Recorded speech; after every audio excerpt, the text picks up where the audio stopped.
ತೇಜಸ್ವಿ ಸೂರ್ಯ ಅವರೇ, ಸುಳ್ಳನ್ನು ಹೇಳಿ ಸತ್ಯವನ್ನು ಯಾಕೆ ಮರೆಮಾಚ್ತಿದ್ದೀರಾ?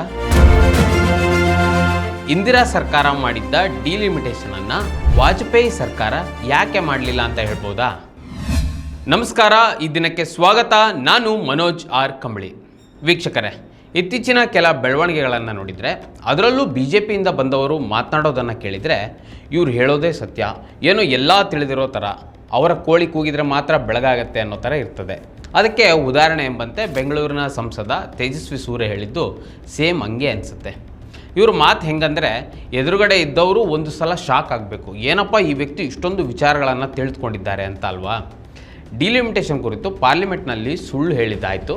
ಈಗ ಜೊತೆಗೆ ದಕ್ಷಿಣದ ರಾಜ್ಯಗಳಿಗೆ ಅನ್ಯಾಯ ಆದಾಗಲೂ ಕೂಡ ಕೇಂದ್ರದ ಗುಲಾಮರಂತೆ ಮಾತನಾಡಿದ್ದು ಆಯಿತು.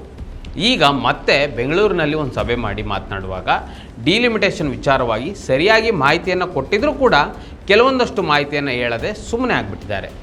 ಎಲ್ಲ ಗೊತ್ತಿದ್ದು ಸುಮ್ಮನೆ ಆಗಿದ್ದಕ್ಕೆ? ಇದು ಈಗ ಇರುವ ಪ್ರಶ್ನೆ. ಸ್ವಾತಂತ್ರ್ಯ ಹೋರಾಟ ಒಂದು ಕಥೆಯಲ್ಲ, ಮರೆಮಾಚಿದ ಹೋರಾಟಗಳ ಅನಾವರಣ. ಭಾರತದ ಸ್ವಾತಂತ್ರ್ಯ, ಕರ್ನಾಟಕದ ಏಕೀಕರಣ ಒಂದೇ ಹೋರಾಟದ ಎರಡು ಮುಖಗಳು. ಜೈ ಹಿಂದ್, ಜಯ ಕರ್ನಾಟಕ ವಿಶೇಷಾಂಕ ಈಗಲೇ ಓದಿ ಹಂಚಿಕೊಳ್ಳಿ. ಈ ತೇಜಸ್ವಿ ಸೂರ್ಯ ಕರ್ನಾಟಕ ವರ್ಸಸ್ ಕೇಂದ್ರ ಸರ್ಕಾರ ಅಂತ ಬಂದಾಗ ಕೇಂದ್ರದ ಗುಲಾಮರಂತೆ ಮಾತನಾಡಿದ್ದು ಅನೇಕ ಉದಾಹರಣೆಗಳಿವೆ. ಈಗ ಉದಾಹರಣೆಗೆ GST ವಿಚಾರ ಆಗಿರ್ಬೋದು, ಬಜೆಟ್ನಲ್ಲಿ ಕರ್ನಾಟಕಕ್ಕೆ ಬರಬೇಕಾದ ಹಣದ ಪಾಲಿನ ವಿಚಾರವೂ ಇರ್ಬೋದು. ಹೀಗೆ ಅನೇಕ ವಿಚಾರಗಳಲ್ಲಿ ಕನ್ನಡಿಗರ ಪರ, ಕರ್ನಾಟಕದ ಪರ ನಿಂತಿದ್ದೇ ಇಲ್ಲ.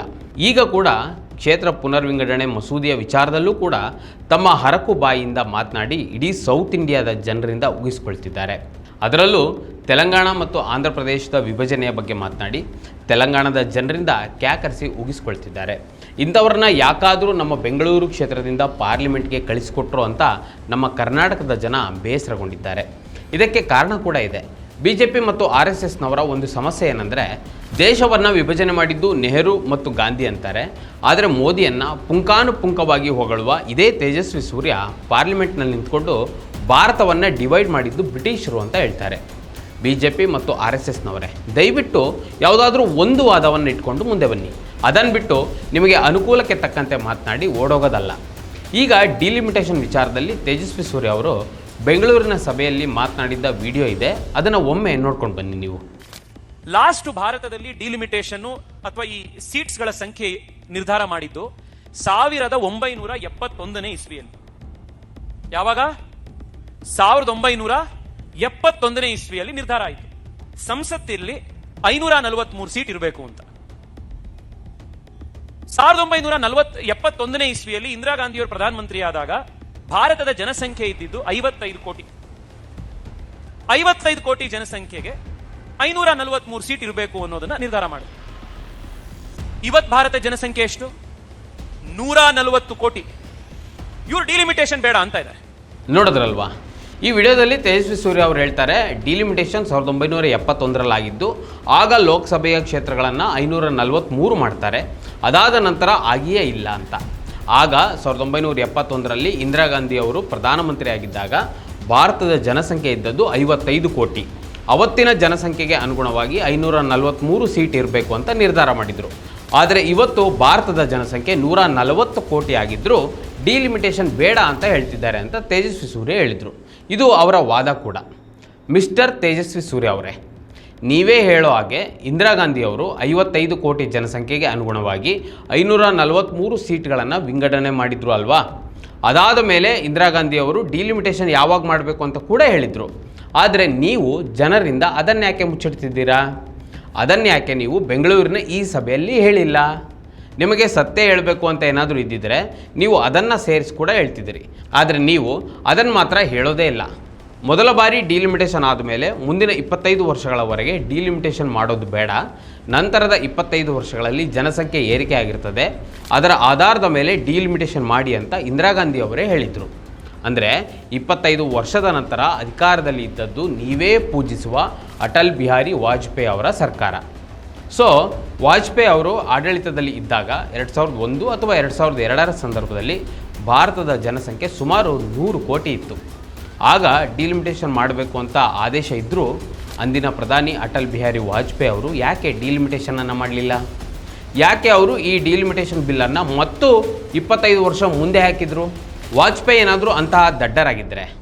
ಇಲ್ಲ, ಅವರು ಮುಂದೂಡಿದ್ದರ ಹಿಂದೆಯೂ ಒಂದು ವಿವೇಕ ಅಡಗಿತ್ತು ಮಿಸ್ಟರ್ ಸೂರ್ಯ ಅವರೇ. ವಾಜಪೇಯಿ ಸರ್ಕಾರಕ್ಕೂ ಮೊದಲು ದಕ್ಷಿಣ ಭಾರತದ ಜನರು ಜನಸಂಖ್ಯೆ ನಿಯಂತ್ರಣವನ್ನು ಕೈಗೊಂಡಿದ್ದರು. ಈಗ ಇಡೀ ಭಾರತದಲ್ಲಿ ಜನಸಂಖ್ಯೆಯನ್ನು ಸರಿಯಾಗಿ ನಿಯಂತ್ರಿಸಿ ಸ್ಥಿರವಾಗಿ ಇಟ್ಟಿರೋದು ದಕ್ಷಿಣ ಭಾರತದ ರಾಜ್ಯಗಳು ಮಾತ್ರ. ಸೊ 2001 ಅಥವಾ 2002ರಲ್ಲಿ ಡಿಲಿಮಿಟೇಷನ್ ಮಾಡಲು ಅವಕಾಶವಿದ್ದರೂ ಮಾಡದೆ ಮುಂದೆ ಹಾಕಿ ಈಗ ಮಾಡಲು ಹೊರಟಿರುವುದರ ಹಿಂದೆ ದಕ್ಷಿಣದ ರಾಜ್ಯಗಳಿಗೆ ಅನ್ಯಾಯ ಮಾಡಲೇಬೇಕು ಅಂತ ನೀವು ಡಿಸೈಡ್ ಮಾಡಿದ ರೀತಿ ಕಾಣಿಸುತ್ತೆ. ಸೊ ಕನ್ನಡಿಗರಿಂದ ಆಯ್ಕೆಯಾದ ನಿಮ್ಮಂಥವರು ದಕ್ಷಿಣ ಭಾರತಕ್ಕೆ ಅನ್ಯಾಯವಾಗ್ತಿದ್ರೂ ಕೂಡ ಏನೂ ಆಗೇ ಇಲ್ಲ ಎನ್ನುವಂತೆ ಮಾತನಾಡೋದನ್ನು ನೋಡಿದರೆ ನಿಜಕ್ಕೂ ಬೇಸರ ಆಗ್ತದೆ. ಕನ್ನಡಿಗರು ಇಂಥವ್ರನ್ನ ಆಯ್ಕೆ ಮಾಡಿದ್ವಾ ಅಂತ ಜನ ತಲೆ ಚೆಚ್ಕೊಳ್ಳುವಂತೆ ನೀವು ಮಾಡಿಬಿಟ್ರಿ. 2002ರಲ್ಲಿ ಈ ದೇಶದ ಪ್ರಧಾನಿಯಾಗಿದ್ದ ಅಟಲ್ ಬಿಹಾರಿ ವಾಜಪೇಯಿ ಅವರು ಈ ಡಿಲಿಮಿಟೇಷನ್ ಕಾರ್ಯವನ್ನು 2026ರವರೆಗೆ ಮಾಡಬಾರ್ದು ಅಂತ ಹೇಳಿದ್ದಾರೆ. ಆದರೆ ಈಗ ಕೇಂದ್ರ ಸರ್ಕಾರ ಡಿಲಿಮಿಟೇಷನ್ನ ಮಾಡೋಕ್ಕೆ ಹೊರಟಿದೆ. ಇಂತಹ ಸಂದರ್ಭದಲ್ಲಿ ಕೇಂದ್ರ ಸರ್ಕಾರ ದಕ್ಷಿಣದ ರಾಜ್ಯಗಳಿಗೆ ಆಗುವ ಅನ್ಯಾಯದ ಬಗ್ಗೆ ಸ್ವಲ್ಪ ಯೋಚಿಸಬೇಕಲ್ವಾ? ಸಂವಿಧಾನದ ಆರ್ಟಿಕಲ್ 81ರ ಪ್ರಕಾರ ಡಿಲಿಮಿಟೇಷನ್ ಮಾಡುವಾಗ ನೀವು ಹಿಂದಿನ ಜನಗಣತಿಯನ್ನು ಆಧರಿಸಿ ಮಾಡಬೇಕು ಅಂತ. ಆದರೆ ಕಳೆದ ಜನಗಣತಿಯನ್ನು ಆಧರಿಸಿ ಮಾಡಿದರೆ ದಕ್ಷಿಣದ ರಾಜ್ಯಗಳಿಗೆ ಅನ್ಯಾಯವಾಗೋದಂತೂ ಸತ್ಯ. ಅಥವಾ ಮೋದಿ ಮತ್ತು ಶಾ ಹೇಳಿದ ರೀತಿ ಈಗ ಪ್ರತಿ ರಾಜ್ಯಕ್ಕೆ 50% ಹೆಚ್ಚು ಸೀಟು ಕೊಡ್ತೇವೆ ಅಂತ ಹೇಳುವಾಗಲೂ ಕೂಡ ದಕ್ಷಿಣದ ರಾಜ್ಯಗಳಿಗೆ ಅನ್ಯಾಯವಾಗ್ತದೆ. ಆದರೆ ಇದನ್ನು ಕೇವಲ ಬಾಯಲ್ಲಿ ಹೇಳಿದ್ದು ಬಿಟ್ಟರೆ ಬಿಲ್ಲಲ್ಲಿ ಹೇಳಿಯೇ ಇಲ್ಲ.